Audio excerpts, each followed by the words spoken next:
Class 11th के MP board के सभी विद्यार्थियों, जिस घड़ी का आपको इंतजार था, जी हाँ, आपका जो पेपर है वो है 28 फरवरी के दिन। और इसी श्रृंखला में मैंने आपको एक पेपर और पहले से सोल्व करा दिया है। ये अपन देखने वाले हैं सेट बी। इस तरीके से मैं आपको 6 प्रश्न पत्र दूंगा जिसमें आपका पूरा प्रॉपर काम हो जाएगा। ठीक है, एक भी चीजें आउट नहीं जाएगी, ऑब्जेक्टिव क्वेश्चन तक भी पूरे आने वाले हैं। ठीक है, तो कहीं और भटकने की जरूरत नहीं है। एनसीईआरटी कोचिंग एकमात्र ऐसा चैनल है एमपी बोर्ड के अंतर्गत जो कि एमपी बोर्ड वाले बच्चों को, ठीक है, प्रॉपर गाइडेंस करता है। चलिए, तो यहाँ पर अपन पहला क्वेश्चन पढ़ेंगे, कोई दिक्कत नहीं, आराम से चीजों को समझेंगे। देखिए, आपको बढ़िया से जो चीजें बता रहा हूं ना, उसको बढ़िया से आप तो कंप्लीट करते जाओ बस, है ना। चलिए शुरू करें भैया। आप सभी का सपोर्ट की भी जरूरत है भैया, जानता से जानता वीडियो को शेयर करना, तुम्हारे लिए मैं मेहनत कर रहा हूं, तो आपका भी ये कर्तव्य है कि आप इस वीडियो को जानता जानता शेयर करोगे। निम्नलिखित में से किस युग्म की विमाएं समान होती है?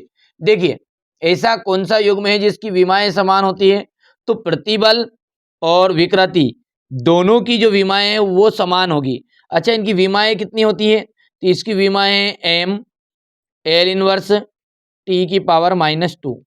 प्रतिबल की भी वही निकलेगी और विकृति की भी वही निकलेगी। एक कार एक शहर से दूसरे शहर तक 50 किलोमीटर प्रति घंटा की चाल से चलती है, ठीक है, तो तथा 60 किलोमीटर प्रति घंटा की चाल से वापस आती है, तो उसकी औसत चाल बताइए। तो इसकी औसत जो चाल है वो कितनी बनेगी? तो वो बनेगी आपकी 54, ठीक है, 5 किलोमीटर प्रति घंटा। अब इसको सोल्व कर लेते हैं। तो सोल्व करने के लिए देखो, औसत चाल का जो सूत्र होता है ना, वी एवरेज चाल, ए वी जी मतलब होता है एवरेज चाल, ठीक है, 2v1/v2, ठीक है, और v1 + v2। अब इसमें क्या है, v1 का मतलब क्या है, v1 है 50, v2 मतलब 60, ठीक है, तो यहाँ पर वैल्यू पुट कर देंगे। तो 50 और गुणित 60 और 2 आ जाएगा, तो 50 दूने 2, मतलब यहाँ करूँ क्या, ऊपर करके बताऊँ क्या? देखो, यहाँ पर डायरेक्टली मैं आंसर करने की कोशिश करता हूँ। देखो, 2 गुणित 50 गुणित 60 और बट्टे में कितना जाएगा, 50 + 60, 50 + 60। अब देखो, 1 0 2 0 होगी, 5 6 के 30, 30 दूने 60, तो ये कितना है, यहाँ पर 60 आ गया, और 2 0 ये ऑलरेडी 1 2, और बटे में कितना है, 50 और 60 दोनों को जोड़ोगे तो 110 आएगा। 0 से 0 कैंसिल, तो 11 से काटेंगे, 11 पंजे 55, बोलो हाँ, ठीक है, कितना बच गया, 6 बच गया, 60 बन गया, तो 11 पंजे फिर 55 लो एक और, कि देखो, अच्छा 11 11 11 पंजे 55, कितना बचा है, 55 में से 5 बचा है ना, 5 बचा तो 50 बना, तो 50 बना तो 11 चौके 44, ठीक है, इस तरीके से अपन करेंगे तो 54.5 इसका आंसर आ जाएगा। ये देख सकते हैं आपके सामने, कर पाओगे? चलिए, कोई पिंड जो है वो विराम अवस्था में है, कोई पिंड आपका कौन सी अवस्था में है, विराम अवस्था में है। यहाँ अचर त्वरण से एक विमी गति करता है, यहाँ अचर त्वरण से क्या करता है, एक विमी गति करता है। इसको किसी टी समय पर दी गई शक्ति अनुक्रमानुपाती होती है। तो देखिए, यहाँ पर इसका जाएगा समय के अनुक्रमानुपाती होती है। आगे बढ़ाएं। चलिए, एक डोरी जो है, एक डंडी में डोरी बंधा से एक घूर्णन करता हुआ पत्थर फेंका जाता है। थोड़ा छोटा कर दूं ताकि दिख जाएगा आपको क्लियर, है ना, क्लियर नजर आ रहा है। एक डंडी में डोरी बंधा एक घूर्णन करते पत्थर को रोका जाता है, तो डोरी डंडी में लिपटी हुई छोटी हो जाती है, ठीक है। तो कोणीय द्रव्यमान संवेग क्या, तो यहाँ पर आ जाएगा इसका कोणीय संवेग, क्योंकि बाहरी बल आघूर्ण की अनुपस्थिति में कोणीय संवेग संरक्षित रहता है। ठीक है भैया, आगे भैया, चलिए तो आगे बढ़ाएं। और यदि इसमें आपसे पूछना चाहिए कि कौन सी राशि संरक्षित रहेगी इस प्रक्रिया में, ठीक है, तो इस प्रक्रिया में आपकी कोणीय संवेग संरक्षित रहेगा। निम्नलिखित में ऊष्मागति की अवस्था चर नहीं है। देखो, तो यहाँ से ऊष्मा आ जाएगा आपका आंसर, द ऑप्शन राइट रहेगा, क्योंकि दाब, आयतन और आंतरिक ऊर्जा, ठीक है, ये क्या है आपका चर है, ठीक है, याद रखोगे। और बाकी ये ऊष्मा जो हो जाएगी वो अचर में आ जाएगी। अप्रगामी तरंग में 2 क्रमिक प्रास्पंदों के बीच की जो दूरी होती है वो कितनी होती है, तो यहां से, ठीक है, ध्यान रहेगा, ठीक है, आधी होती है मतलब, याद रहेगा। बढ़ो आगे जुलूस। चलिए अब इंग्लिश मीडियम वाले बच्चों के लिए थोड़ा सा हमारे इंग्लिश मीडियम वाले बच्चों को साथ में लेके चलने की कोशिश करेंगे। यहाँ से सी ऑप्शन राइट करेंगे, पढ़ लेना है आपको, है ना। यहाँ से 51.5 आपका आंसर हो गया है। थर्ड नंबर की बात करें तो यहाँ से आपका टी राइट रहेगा, हो गया। फोर्थ की बात करें अपन तो फोर्थ में आपका जाएगा यहाँ पर सी ऑप्शन राइट। फिफ्थ में जाएगा आपका हीट यानी कि उष्मा, और सिक्स के अंतर्गत आपका रहने वाला है, ठीक है, यहाँ से बी ऑप्शन राइट। कर पाओगे आपका बढ़िया से। चलिए आगे बढ़ाएं और अगला जो है यहाँ पर देख सकते हैं, किसी दिशा में एकांक जो सदिश होगा वो यहाँ पर देख सकते हैं 3i/4j/5 रहेगा। देखिए यहाँ पर एक मिसप्रिंट है, ये इस मिसप्रिंट क्या है कि ये 3i+4j ये है इसमें खुद ही ऑलरेडी, ठीक है। तो किसी दिशा में एकांक सदिश 3i+4j रिक्त स्थान होगा, ऐसा रहेगा ये 3i+4j ऐसा रहेगा। अब इसका आंसर क्या रहेगा, तो इसका 5 आंसर हो जाएगा यहाँ पर 3i+4j/5। देखिए आगे बढ़े। किसी पिंड के, थोड़ा छोटा कर दूं यार ताकि स्क्रीनशॉट आराम से आप ले सको। देखो, किसी पिंड के संवेग परिवर्तन की दर उस पर आरोपित बल के अनुक्रमानुपाती होती है।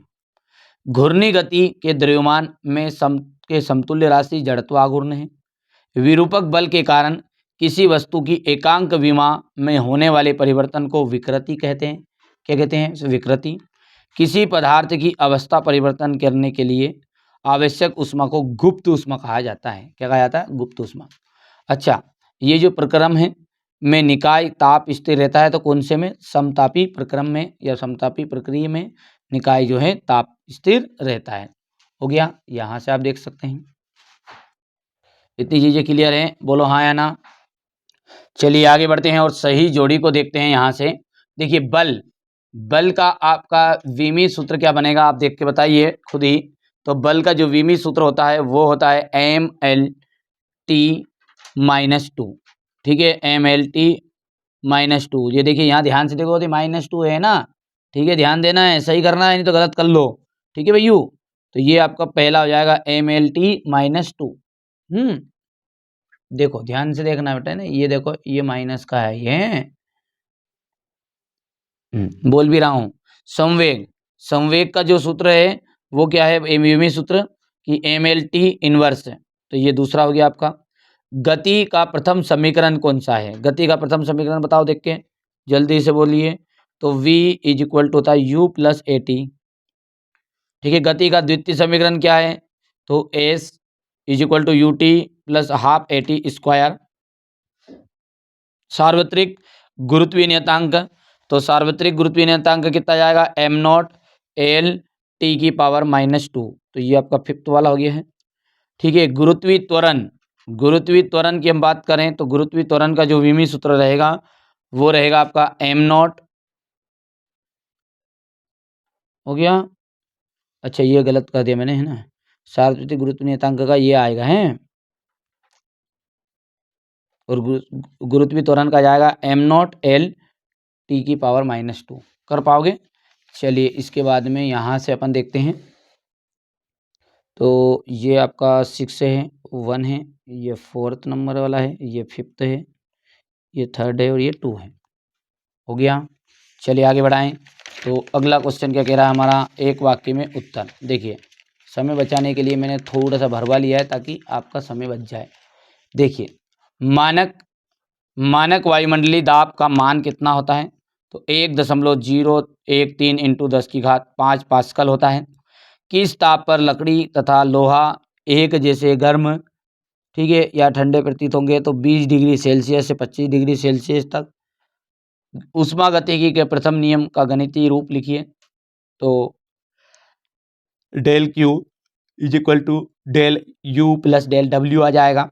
द्विपारमाणिक गैसों के स्वतंत्रता कोटि कितनी होती, तो 5 होगा। सरल आवर्त गति में कण की विस्थापन समीकरण लिखे तो y इज इक्वल टू हो जाएगा sine omega t plus phi. हो गया, ये यहाँ से आप देख सकते हैं इतना। अब है आपका क्वेश्चन नंबर 5, जो कि ये सत्य और असत्य। चलिए, अब सत्य सत्य है तो पहला देखते हैं कि प्रक्षेप्य कोण थीटा अथवा 90 माइनस थीटा की जो क्षैतिज परास होती है वो समान होती है क्या? तो बिल्कुल सही बात है, दोनों की ये परास आपकी समान ही रहेगी, तो इसलिए आपका पहला गया ट्रू। अच्छा, कार्य एक विमाहीन राशि है, मतलब कार्य जो है आपकी एक विमाहीन राशि है क्या? ये बोल रहा चाह रहा है कि सदिश राशि है। ठीक है, तो भाई साहब कार्य क्या है? अदिश राशि है, तो इसलिए ये बात हो गई आपकी असत्य। तो ये कार्य क्या है आपकी? एक अदिश राशि है। ठीक है। अच्छा, अगला क्या है आपका? प्रतिबल एक विमाहीन राशि है। ठीक है, तो ये बात भी आपकी असत्य रहेगी। ठीक है।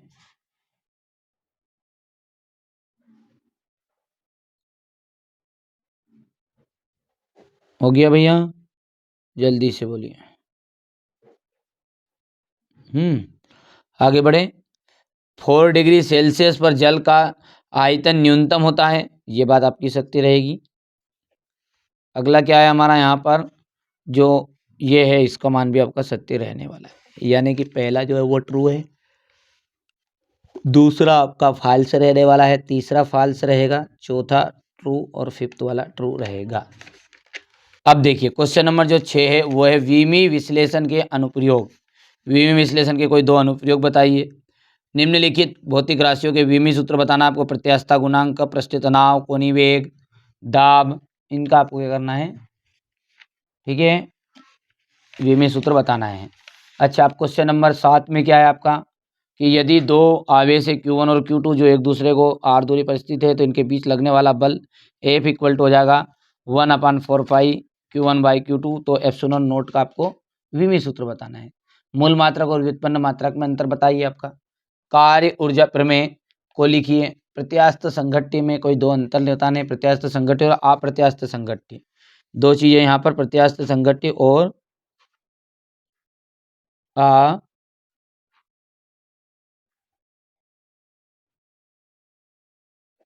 संघट्य में अंतर बताइए। ठीक है, हो गया। क्वेश्चन नंबर 9 में देख सकते हैं, इसमें कार्य की गणना करनी है आपको, ये इसी के अथवा में देख सकते हैं आप। हो गया। उष्मागतिकी का शून्यवा नियम बताइए। रुद्रोष्म प्रक्रम किसे कहते हैं? आदर्श गैस समीकरण, आदर्श गैस अवस्था में समीकरण लिखना है आपको। हो गया। यहाँ से आ जाएगा तरंगों के अध्यारोपण का सिद्धांत क्या है? तरंगों के अध्यारोपण का सिद्धांत, क्या कारण है कि नल के नीचे घड़े भरने के अनुमान कुछ दूर बैठा मनुष्य उसकी आवाज़ सुनकर लगा लेता है? प्रगामी तरंग किसे कहते हैं? धनात्मक एक्स अक्ष की ओर v वेग से गतिमान प्रगामी तरंग का समीकरण बताना है आपको। अप्रगामी तरंग किसे कहते हैं? किसी गैस का दाब P, आयतन V, ताप T, तो वांडरवाल से समीकरण के अनुसार निम्न में संबंध बताना है आपको। ठीक है, विमी विधि द्वारा v square is equal to u square plus 2a शुद्धता की जांच करनी है। कलन विधि का उपयोग करके एक समान त्वरण के लिए शुद्ध गतिक समीकरण प्राप्त करिए। ग्राफी विधि से गति के द्वितीय समीकरण का निगमन करना है आपको। देखिए, कोणीय संवेग की परिभाषा बताइए। ठीक है, दर्शाइए कि ए एवं बी से बने त्रिभुज के क्षेत्रफल का जो परिणाम है वो इतना होता है। ठीक है, हुक का नियम, हुक का नियम बताना, इसके आधार पर आपको प्रत्यास्थता गुणांक परिभाषित करनी है। सिद्ध कीजिए कि स्टील रबर से अधिक प्रत्यास्थ है। न्यूटन की गति का द्वितीय नियम बताना है। ये आपके सामने यहाँ से क्वेश्चन नंबर 17 हो गया। ये देख सकते हैं क्वेश्चन नंबर 17 के बाद में 18 देख लिया, 18 के बाद में ये 19 बर्नौली की सिद्धांत स्थापित कीजिए, मतलब बर्नौली की प्रमेय। सरल लोलक किसे कहते हैं? इसके आवर्तकाल के लिए सूत्र बताइए और सरल आवर्त गति के लिए कण और त्वरण का व्यंजक ज्ञात कीजिए। तो ये मैंने आपको एक सैंपल पेपर प्रोवाइड कराया है। इस तरह के मैं आपको 5 से 6 सैंपल पेपर प्रोवाइड कराऊंगा। यदि आप सब सपोर्ट करोगे, अच्छे से मेहनत करोगे, तो जल्दी ही मैं अगला वीडियो लेकर आपके लिए आ जाऊंगा। तो पहली बार आप चैनल पर सब्सक्राइब करिए, नोटिफिकेशन ऑन जरूर कर लीजिएगा।